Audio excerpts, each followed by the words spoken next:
Hi everyone, Marvin here, President and owner of MGM Consulting, and looking forward to sharing a topic with you today that is near and dear to my heart and something that I've found to be profound for leaders who are looking to take their productivity and their effectiveness to a completely new level.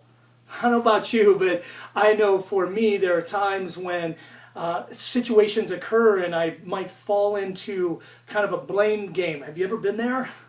Have you ever had that moment where you really start to experience what we might call victim mentality? How come this always happens to me? Or blame, again, as I mentioned, why did this happen? I think it was someone else's fault. Have you also ever fallen into that mode of really feeling like you're complaining or procrastinating and you know you should take action, but for whatever reason, you don't?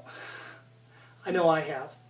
And I know that when it comes to this particular topic, QBQ, I know for me that I'm excited about it. This particular book I really enjoy for a number of different reasons. I think one is the fact that I know I can get in a plane in Cincinnati, Ohio and fly to Orlando, Florida, and I have half the book read. I don't know about you, but I like that kind of book. But I also like the fact that QBQ is all about personal accountability.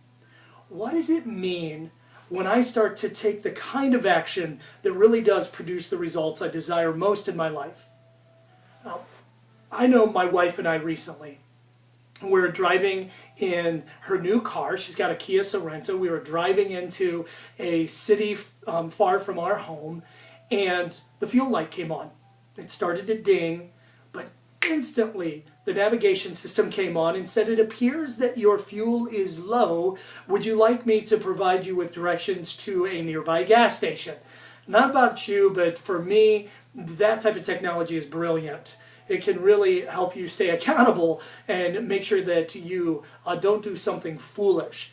And what I like about QBQ is it's really kind of an app for your own personal productivity. How do I make sure I'm staying focused on the right thing at the right time? Now, our brains are like massive computers. Scientists believe that the closest they can come to the level and power that our brains have available is a terabyte to the 12th power. Your brain is a massive computer. But they also believe that over 80% of your thought life is used in the process of evaluation, and it does it in the form of questions. They believe you ask yourselves questions all the time. We ask ourselves constant questions like, will I get to work on time? Does this outfit look good on me? Why is that guy doing that? Why do these meetings seem so unproductive? And we ask questions over and over and over again.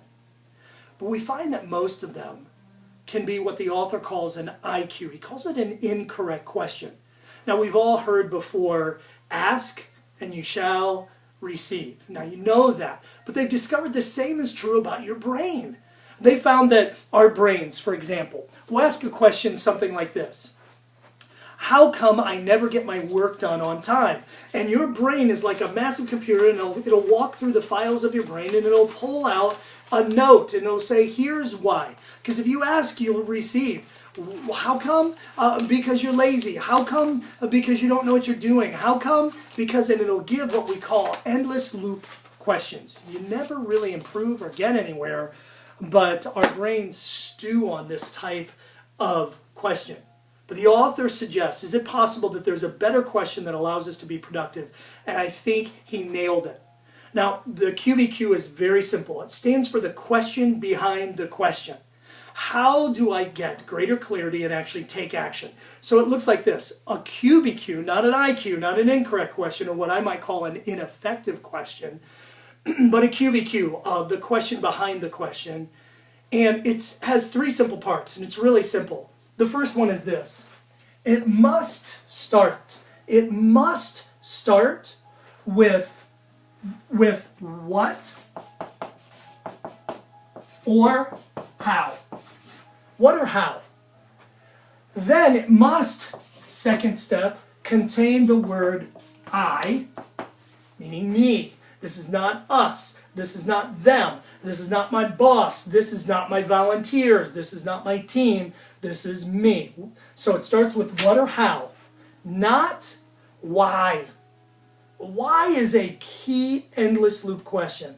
Why does this always happen? Why can't we ever get the coffee maker to make hotter coffee? Why can't we ever get our team to synchronize? Those type of questions are endless loop questions. However, when you ask the question what or how with the word I contained in it, and last, the third step is that it must be action focused. It must be action focused. So a QBQ might sound a little something like this. What can I do to ensure that my team is as effective as possible? That's a QBQ. An endless loop question might sound a little something like this. Why can't my team be more effective? Why aren't they engaged? But a better QBQ, a better question behind the question, is really all around self-accountability. How do I make sure that I'm doing what I should before I'm requiring others to do the same? So it might sound like this. How can I make sure that my team is clear on all instructions provided and they feel valued in the process? Others may ask an IQ, an incorrect question, or an ineffective question that sounds like this. Why can't they ever get this? How come they're so unclear? How come they don't understand this?